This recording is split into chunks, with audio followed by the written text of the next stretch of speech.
Fatur. Iya. Bapak sebagai Pembina pramuka, betul. sebagai pembina pramuka, terima kasih banyak Bapak ya sudah meluangkan waktunya untuk karena berapa lama masih ada sesi pertanyaannya. Boleh. Untuk itu untuk organisasi kepengurusan pramuka sendiri Bapak ya, struktur organisasi di sekolah ini tuh seperti apa? Baik, Mbak. Untuk kepramukaan sendiri, kita punya struktur di Madrasah Ibtidaiyah Darul Ulum ini. Yang pertama, kita ada namanya Kamabigus, Mbak. Kamabigus ini langsung dipimpin oleh kepala madrasah, yaitu Bapak Haji Genon. Terus kemudian di bawah Kamabigus ada Kagudep. Ya, Kagudep itu dipimpin langsung oleh saya. Terus kemudian ada 2 pembina pramuka di bawahnya yang membina penggalang dan siaga. Seperti itu, Mbak. Berarti masing-masing masing-masing bidangnya sudah ada yang menjabat Bapak ya? Betul, untuk ke penggalang ini nanti diambil oleh Kak Amel, dan untuk siaganya nanti ada Kak Usna, seperti itu. Nanti di bawah mereka ada 1 orang yang membantu mereka dalam pelatihan. Berarti untuk kepengurusannya dari pembina dan pengurusnya ya. Betul. Untuk peserta didiknya adakah keterlibatannya? Untuk peserta didik kita biasanya ada namanya tim inti, Mbak. Ya, ada tim inti itu ada terdiri dari 10 perempuan dan 10 laki-laki, dan langsung dipimpin oleh 2 orang, yaitu pratama. Pratama itu dipilih langsung oleh seluruh anggota pramuka dan ditetapkan seperti itu. Itu adalah 2 orang ini yang akan. Dan ada 1 lagi siswa kita, alumni yang membantu kita di madrasah untuk kegiatan pramuka seperti itu. Untuk jadwal kegiatan pelaksanaan pramuka ini di sekolah seperti apa Bapak? Baik, kita sudah terjadwal ya Mbak, karena kita sudah punya pagunya atau rencananya. Kita sudah terjadwal di setiap hari Sabtu itu pukul 15 sampai pukul 16.15 seperti itu. Kita setiap hari Sabtu akan mengadakan pramuka. Ya, seperti itu. Itu untuk ekstrakurikuler atau emang seluruh siswanya mengikuti kegiatan pramuka? Kita untuk pramuka itu siaga di kelas 4, terus kemudian penggalang itu ada di kelas 4 dan kelas 5 dan kelas 6 seperti itu, dan itu tidak semua terlibat seperti itu ya. Tapi untuk itu kita menggunakan, karena sekarang kan kurikulum kita pramuka itu adalah ekstrakurikuler wajib, sehingga semua siswa diwajibkan untuk mengikuti pramuka seperti itu, Mbak. Berarti kegiatan pramuka ini termasuk sering dilakukan ya? Iya. Setiap minggu. Untuk kendala sendiri dalam pelaksanaan jadwalnya itu apakah Bapak? Untuk kendala kita alhamdulillah nggak ada ya Mbak, karena kita kan disupport langsung oleh kepala madrasah serta guru-guru, sehingga kita menjalankan organisasi pramuka di Madrasah Ibtidaiyah Darul Ulum ini alhamdulillah berjalan lancar, walaupun kadang mungkin ada beberapa siswa yang tidak mengikuti seperti itu. Hanya kendalanya di siswa yang mungkin banyak tidak mengetahui apa sih kegunaan pramuka, manfaatnya seperti itu. Untuk kegiatan rutin pramuka sendiri di sekolah yang setiap hari Sabtu dilakukan itu Baik, kita biasanya untuk dari Sabtu itu kita sudah punya jadwal ya Mbak. Contohnya di setiap hari Sabtu itu, contoh minggu pertama di bulan Mei seperti itu, kita ada yang namanya LKBB. Setelah LKBB nanti minggu keduanya kita biasanya game. Kita akan selang-seling dengan materi yang sifatnya organisasi, terus sifatnya juga berkaitan dengan game gitu Mbak. Jadi nggak langsung kita masuk ke materi-materi inti seperti itu. jadi untuk sesinya ada pemateri dulu ya, Betul. lalu kegiatan di lapangan. Betul, nah, seperti itu. Untuk kegiatan non rutinnya apa saja Pak? Biasanya kita setiap non rutin itu kita akan mengikuti kegiatan-kegiatan di luar ya Mbak ya, seperti beberapa lomba yang akan kita ikuti seperti itu. Nah itu biasanya langsung hanya akan dipilih oleh tim inti itu yang akan mengikuti, untuk yang lain tidak mengikuti.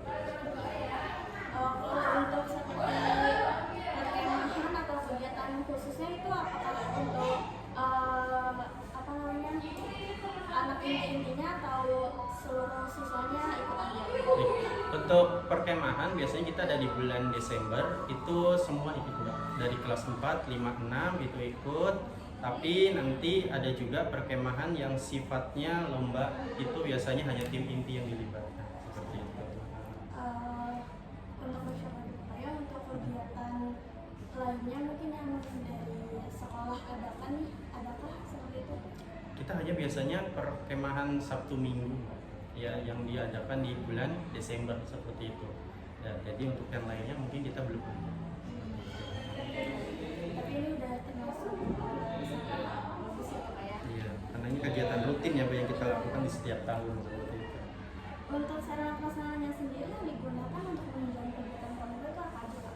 Alhamdulillah di kita sarana prasarana cukup memadai ya Mbak, mulai dari hal-hal yang sifatnya teknis seperti tenda, terus kemudian tongkat dan lain-lain, itu kita sudah alhamdulillah sudah cukup seperti itu. Dan bahkan apabila kita kekurangan, kita langsung meminta kepada kepala atau selaku mabigus untuk melengkapinya seperti itu. Dan alhamdulillah kita sudah semuanya hampir, perkiraan hampir 85%-nya kita sudah lengkap seperti itu. Berarti tidak ada kendala ya untuk di sarana prasarana. Alhamdulillah tidak ada Mbak. Untuk sistem penilaian kegiatan pramuka itu dilakukannya seperti apa Pak?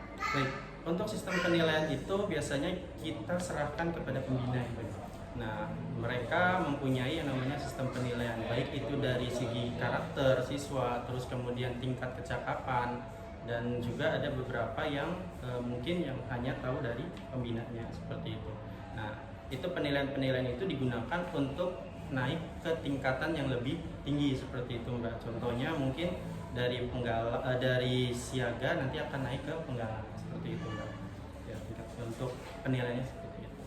Berarti itu sistemnya sudah diatur dari sekolah kah, ada kriteria tertentunya? Untuk kriteria kita biasanya dari Kuaran Mbak. Jadi kita dapat pedoman dari Kuaran untuk penilaian-penilaian, sehingga kita berpedoman dengan aturan yang dikeluarkan oleh Kuaran Bantar Gebang seperti itu. Begitupun aspek penilaiannya yang mengikuti Dari Kuaran seperti aspek penilaiannya juga ikut dengan Kuaran seperti itu. untuk prestasi kepramukaan apa saja yang sudah diraih Pak dengan sekolah? Alhamdulillah kita di tahun 2023 meraih juara 3 ya, tingkat Kota Bekasi dalam acara pramuka permisi yang diadakan di Cibubur seperti itu. Terus kemudian juara 2 yang di Galang Tangkas yang diadakan di Kecamatan Bantar Gebang seperti itu. Karena pramuka kita memang baru berdiri tahun 2019 seperti itu ya, sehingga kita masih sedikit mengikuti event-event yang diadakan. Sudah lumayan apa ya 2019 dengan anak didik yang segitu banyaknya apa ya, Iya. tapi sih sudah alhamdulillah bisa mendapatkan juara 3. Alhamdulillah seperti itu Mbak.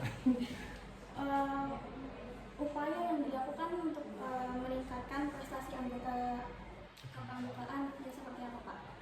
Yang pertama kita lakukan, yang pertama adalah masalah pembina ya Mbak. Karena kan pembina ini adalah ujung tombak dalam semua pramuka ya. Ya, kita biasanya mengikutkan pembina kita ke dalam KMD. Iya Pak. Ya. Jadi kita mengikutkan yang namanya KMD. Ya, KMD, setelah KMD baru kemudian kita ke KML. Nah, di KMD dan KML itu nanti materi-materi yang didapatkan oleh pembina kita lakukan, ya kita berikan kepada para peserta didik seperti itu. Nah, jadi semua itu berkaitan dengan materi yang memang sudah dirancang oleh madrasah, termasuk dirancang oleh pembina, tapi biasanya kita tambah dengan materi-materi yang bersifatnya adalah umum. Untuk tantangan tersendiri, apa yang paling sering dihadapi dalam melaksanakan kegiatan pramuka? Oke, tantangan ini biasanya banyak ya. Yang pertama mungkin dari segi pembina sendiri ya.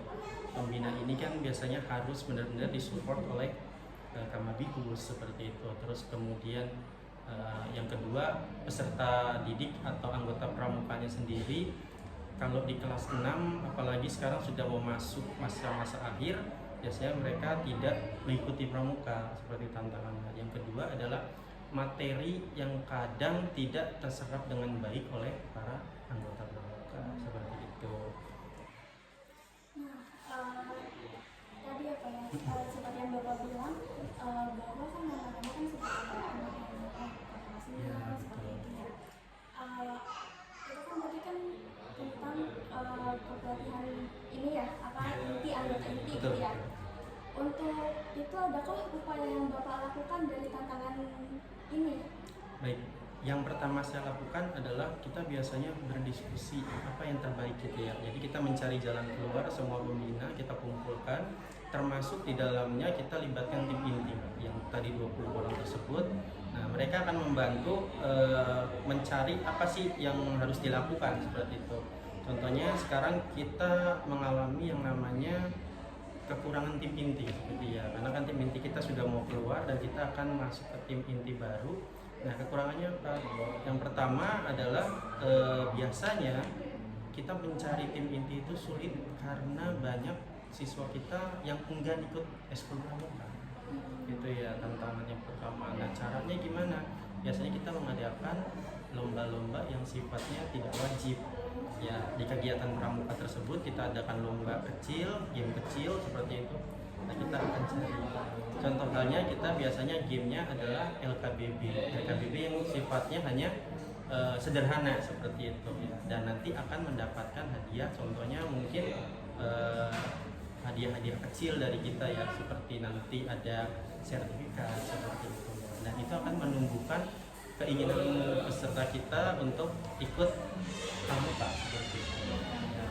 Untuk mungkin kurang lebihnya itu saja kalau yang saya tanyakan. Untuk dokumentasinya mungkin nanti saya boleh video ya Pak, untuk kegiatan anak-anaknya atau piala yang masuk. Boleh Mbak, silakan ya.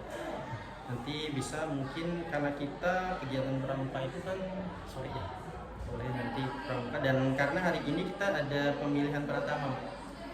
Pemilihan pratama kita sudah punya 2 calon dan hari ini kita insya Allah kegiatan kita hanya pemilihan pratama. Iya betul. Di jam 15 ya kita ada pemilihan pratama. Tapi kalau mau ada apa sih namanya foto-foto dan lain-lain boleh di jam 2 kita sudah. Sama-sama Mbak. Bersedia untuk mengikuti sesi wawancara. Terima kasih Sudah banyak. membantu saya memenuhi tugas ini buat kami. Iya, terima kasih banyak Mbak. Ya. Mohon maaf Bapak ya atas